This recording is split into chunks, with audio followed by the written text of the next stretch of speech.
Renzo Gandolfo dà conoscenza e coscienza attuale del passato piemontese. Piemonte, una parte di terra nelle cui strutture fisiche sono, dalla preistoria, insediati gruppi destinati a divenire la gente piemontese. Una unità singolare compostasi attraverso secolari vicende di varietà molteplici.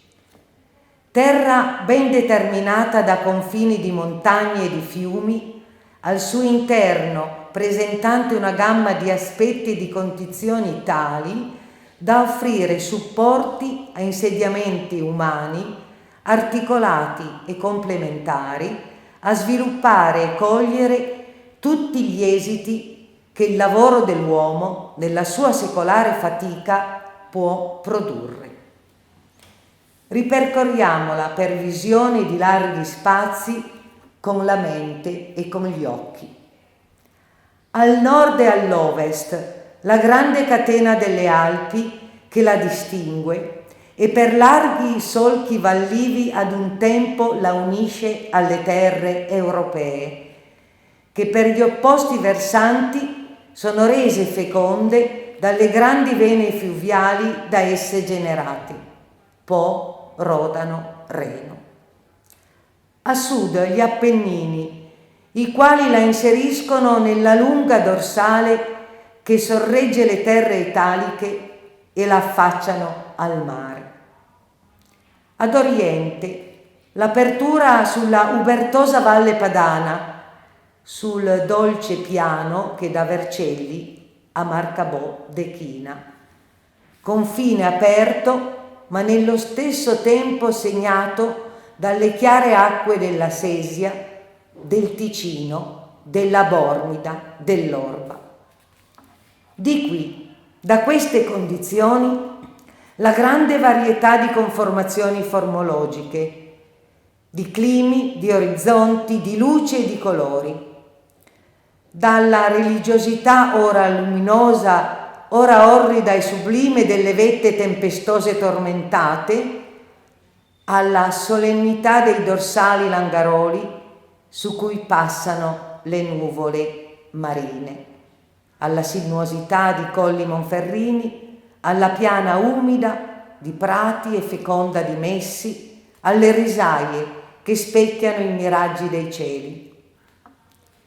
Donde la grande varietà di economie e di prodotti, dai pascoli dei monti petrosi e boschivi, alle vigne che cingono di filari ben chiomati colli e pendici, alla grassa agricoltura del piano, donde la gran varietà di caratteri e di tipologie umane, dagli uomini dei monti, antichi come i ritmi stagionali che regolano la loro e la vita dei loro greggi, eredi della razza che sulle rupi di Monte Bego ha inciso il suo santuario, ai valligiani che hanno scavato le vene minerali dei monti e strappato i loro campi ai fianchi montani scoscesi e petrosi, industri a sfruttare l'impeto delle cascate e indirizzare la forza dei torrenti a mettere in moto gualchiere e quartinetti, e per i solchi e le fratture delle catene montuose aprire strade ai viandanti e tramiti ai commerci. E giù una gente operosa, farsi abile a guidare per altipiani aridi canali e bealere, diradare le selve, piantar viti e roncare sterpi e campi per i grani e per le erbe,